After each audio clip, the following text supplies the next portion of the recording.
in 2024, you were winning Best of Show. Now, what show was that? That was Shell Rotella, personally one of my favorite shows to go to. Tell us a bit more about your truck, Kaleb. So it's a 2019 Peterbilt 389 factory heavy haul glider. What kind of heavy haul work are you doing? I mostly specialize in yellow iron. When is the Super Rigs this year? Do you know? It's the end of this month. It's going to be in Atlanta Motor Speedway. And this week on the show, we've got Kaleb. He is an owner-operator that last year won Best in Class at Super Rigs. And we have a chance to sit down with him and discuss truck shows and trucking companies. Join us. Here it comes next. Welcome to the Trucking Risk and Insurance Podcast. Hey, Kaleb, welcome to the show. Can you take a second and introduce yourself for our viewers? Yes, my name's Kaleb Hammett. We're out of Dodge City, Texas. Owner operator. Got a 2019 Peterbilt 389 heavy haul, factory heavy haul. It's a family business. We've been in business since 1963. And we've been on that little hill all that time. Cool. I was going to say, tell us a little bit about the family business. What type of operation is it? So my grandpa started the company in 1963. He worked at the electric co-op at night and bought his first dozer and was running that during the daytime. Then fast forward to early 2000s, my dad was always in the picture. He started taking over the dirt company in early 2000s. We started getting into landfills like waste management, and then started doing subdivisions all around the Metroplex area.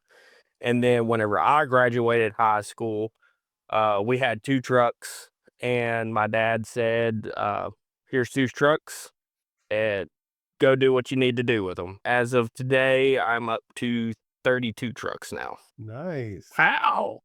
Cool. But not all 32 trucks won an award last year, right? In 2024, you were winning Best of Show. Now, what show was that? That was Shell Rotella, personally one of my favorite shows to go to, and heck, I was lucky enough last year to win Best of Show. I don't know that luck comes in. Well, I'm sure the top 3 vehicles are really close, and that part of it, it might be lucky to be the absolute top one, but I don't think there's any luck to being in the top section of it. It takes a lot of hard work. Every truck there was just a super cool truck. Yep. And it all the runner-ups, I mean, they all deserved Best Show. And I mean, going to these shows, it's not about a trophy. It's about meeting people, talking to people, getting people's ideals, seeing what they do to their trucks. Because my brain, whenever I'm walking around the show, I like looking at everybody's stuff, seeing their ideals and their inputs on stuff. And like that's what going to a show is for me, and meeting new people from all over the place. It's not about a trophy. Yeah. More about that networking and fellowship Yes. that you get to interact with, and find about that new piece of chrome that I didn't know existed. Right. Tell us a bit more about your truck, Kaleb. So it's a 2019 Peterbilt 389 factory heavy haul glider. 20,000 front, 46 rears, 20,000 pusher. It has 2 speed rear ends, and it tons of custom work done to it. It's Viper red with a charcoal gray stripe. It's kind of the second sequence to my old gray and red heavy haul that I showed at Super Rigs either 2 or 3 years. And both them trucks were built in memory of my grandpa. He died in 2014 with lung cancer. So the charcoal red and the Viper red and the charcoal gray, they were his 2 favorite colors. So the gray truck was named Yasavi. The truck that I'm talking about is named Hoss, because that's one thing that he would always ask somebody, Yasavi Hoss. That's cool. Yep. So this was the second truck to pay tribute to him. Did a whole bunch of custom metal work to it, front T-bars, fender brackets, back T-bar. We all did in-house. We paint in-house. We didn't paint the stripes on it. Larson Group up in Springfield painted the stripes on it. It's got a C16 1mm cat in it. It's got PDI compounds on it, big injectors. It can pull a house down if you wanted it to. 18-speed transmission. Like I said, 2-speed rear ends. It's got 390s on the high side and 536s on the low side for whenever you're pulling stuff that's real heavy. It's got a different interior in it than it did at Super Rigs. I took it up there to Randy Martin up at Spare Time and had him redo all the interior. He pulled the dash out, fully wrapped the dash in leather, redid the door panels, put red carpet in. Just wanted to give it a little bit more of a high-end car look, I guess you could say, like a hot rod look. And then moved all the air ride underneath the sleeper to give it that clean, slick look. All glass lights because I'm a glass guy over plastic. And then it's got a custom-built front air ride to accommodate the 20,000-pound front end and dual steering boxes.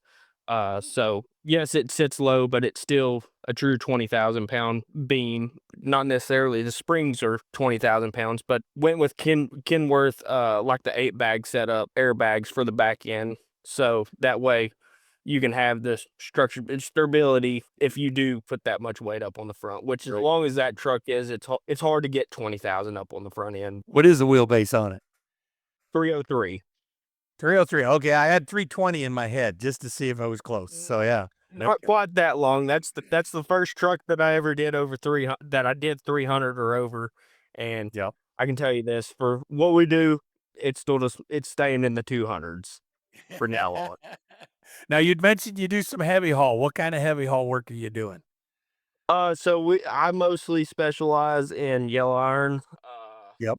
Like we haul all of our own excavation equipment, of course, and then like we'll haul stuff for waste management, other excavation companies around the DFW Metroplex, rental company equipment, so on and so forth. Okay, cool. What makes it different than the other trucks at Super Rig? Like I was saying, all them trucks, they're cool in their own way, you know. The customization level, I mean, everybody's customization level there, it's all up here. And I mean, I don't really know what the judges seen was different in mine than the others. I mean, I put my boots on just like everybody else, and I guess they just liked it. Where was Super Rigs in 24, and do you know where it's going to be in 25? So Super Rigs last year was at Texas Motor Speedway, which is only about hour and 45 minutes away from my shop.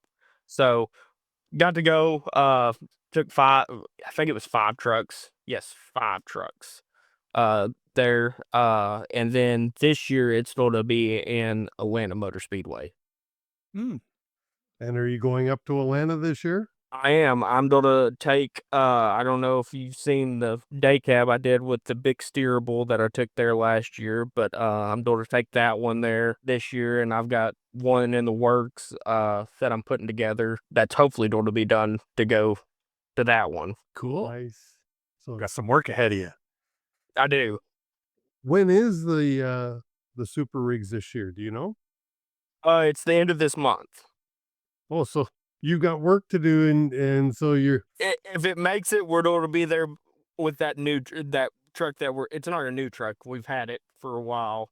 We're going to be cutting it by the skin of our teeth to get it there on. Finishing it off as you're driving there. Yes. yeah, that's what I'm thinking. If you said at the end of this month, recording the date today is May the 14th. So this episode may not make it out in time, but you will be at Super Rigs in Atlanta this year. Yes. Cool. That's pretty cool. Yeah. Wonder what I can do to bump this up to get it out there. But anyways, Johnny, go ahead. Well, I was just going to say, so talk to us a little bit about behind the scenes as a competitor or a participant in Super Rigs, you know, because there's lots of us that come and partake and, you know, eye candy and all that stuff. But from your perspective, you know, of one, not only getting that truck prepared for the show, but even just you going through the motions, the different things that you're feeling and going through, knowing that your truck is in the competition. What I'll do before that show is I like to pull the truck in about a week ahead of time and strip all the fenders off and just do a real deep cleaning on it and touch up any paint that I need to touch up or anything like that. And then we'll go to the show from there. And then once we get there, we'll just try to keep it as clean as possible, which I mean, you might hit weather on the way there, but and have to redo all that hard work over that you did at the shop. But that's kind of the fun in it. Sitting there working it every day and then seeing how clean you can get it. It's kind of like a game. All three of us have been to truck shows, and I've never put a truck in. I just walk around and look at the people working so hard, trying to clean their trucks and then trying to keep them clean after many hours of polishing and shining. To me, it's amazing that so many people want to put that type of work into them. Just for me to walk around and, as John said, look at the eye candy. Look at all these trucks with the chrome and they're just gleaming. It's a sense of pride you get after Yes. getting it to that level of clean, and you can just step back and look like that looks great. I competed once a number of years ago in an Ontario show, and mine was a working truck by all means, and we didn't get a chance to put her down for a week before the show. I was basically a last-minute decision to put it in. It was a black 379 Pete, and the work we had to do at the show, we got there the day before the show, and the cleaning we did, and I had a trailer connected to it. We had to clean the trailer. We had to clean the truck, the bugs, just from the travel, from getting there and everything. And we worked till like 3 a.m, getting it prepared for the next day because the judges were going to start at 8 a.m. And it was nuts. And I just said, I'm never doing this again. But it's definitely, you have to have the passion for it. There's no doubt about it. Now, I will say I walked away with second prize, which I was very shocked about because there was a lot of nice iron there. But that's what made me wonder, like, what's going through your mind knowing that these guys are going to come around and judge your piece of equipment, and you're kind of wondering, are you nice, calm, and cool and collected and thought, well, if I get it, I get it, I don't? Or is it like, damn, I really hope my work pays off and it shows through? Well, I get nervous as all get out talking to judges and stuff. And I mean, I like showing off my ideals. And I mean, if they like it, they like it. If they don't, they don't. I mean, that's just the way it is at the end of the day. But I mean, like I said, going into these shows and everything, it's not about the trophy or anything like that. It's about the good people that you meet and the friendships that you make at the shows and everything else. Yeah. Well, I was going to say that trophy doesn't hurt, give you a little bit of bragging rights too. It doesn't hurt at all. Kind of put that up on the wall at the office to kind of be able to say, Oh, okay, definitely. let's try it again next year. So, which you're going to do in a couple of weeks. Yes. Now, how many people is it from your company for just one truck? How many people are you taking to the show, or is it just you once you get there? So this year it'll just be me and Brandon that drives the day cab that pulls the big steerable that I took there last year. And then the guy that is able to drive that truck that we're working on, I'll take him because he's worked for me for a long time. Ever since he was in high school, he was washing trucks for me in high school. And once he turned 18, I helped him get a CDL. And he just worked his way up to the ranks. And whenever this truck came open, I gave it to him. And he's just a good kid. And he's 20 years old now, so I've got to drive the truck out there. But I had to redo it because he was headed to the pit one day and got hit head on. So it wasn't his fault. Everybody was okay. But we're in the process of getting that truck put back together, and we're going to make it bigger and better than what it ever was. Cool. So there's going to be many hours, probably late nights as well, because today you're still out, you're in the truck driving. Yes. Yes. right? So you got to get back to the shop. And did I miss it, John? You said 1 week. Is that how long it takes you to prepare the truck just to get it out there? Yes. So that's 1 week of lost revenue, basically. So these shows, I don't want to say are expensive, but they are certainly an investment. If you're investing your hard work, taking the truck off the road for a week, week and a half, because you got to get it back. You won't be taking a load up to Atlanta, I don't think. I don't really have that much going out that way, but I'll try to find a load going out there. You can never, with the way the load boards are and everything, you can never tell if you're going to get something, be able to get something for it to make sense. Right. Yeah. Definitely shows a serious commitment to it, though. There's no doubt about that. You got to love it. That's for sure. What I love most about it is just getting to see everybody that you meet at these shows. Because like doing what we do, we're Texas, Oklahoma only. Right. Yep. So getting to see people from everywhere else that you've met at these shows, that's the great part about it. That's what I love. It's a whole different community, isn't it, Caleb? You know, you've got It those the show folks and whatnot versus the folks that you truck up and down the highway with. And, you know, it just is quite different and great experiences meeting these folks. It is. It is. As we wrap this up, we're talking about the Shell Super Rigs. This year, Caleb, what's the date in May? Yeah, I think it's the 29th through the 31st, I think. Okay. I believe you're right. May 29th through the 31st. And where's the location this year? Atlanta Motor Speedway. Atlanta Motor Speedway. So for all of you who can get out there, check out, this has got to be one of the bigger truck shows in the States, is it not? It is. And Shell, they do such an awesome job putting this show together.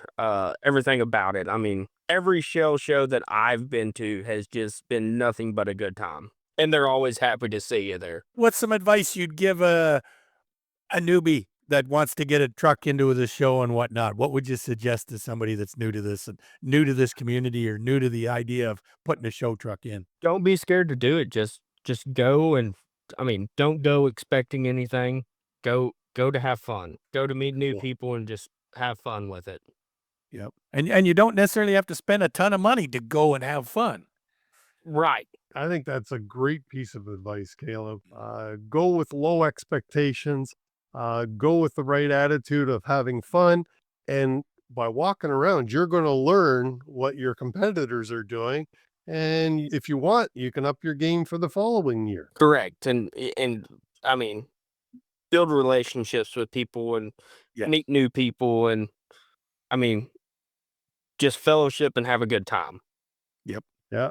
I think that's a great way to leave it off. The Shell Super Rigs. I'm going to try to produce this thing and get it out before the show date. What the heck? Put some work in here, Chris. Yep. Caleb did. Caleb's going to be, I mean, to say it politely, he's going to be working his ass off to get the truck ready. Exactly. For the show. So maybe I can work a little harder and get this episode out before the end of May. Caleb, thanks so much for joining John and I on the show. Thank you. Definitely appreciate the opportunity. Oh, no problem. And if anybody out there sees Caleb at the show, say hi from us. Yeah. Come on by and just say hello and chit chat for a little bit. Caleb, thank you so much for being on the show. Johnny and I really appreciate it. And for you, our guests, our viewers, and our watchers, please join us again next week. And don't forget to click like and subscribe. Appreciate you all. Chris Harris, Safety Dog, and I'm out of here.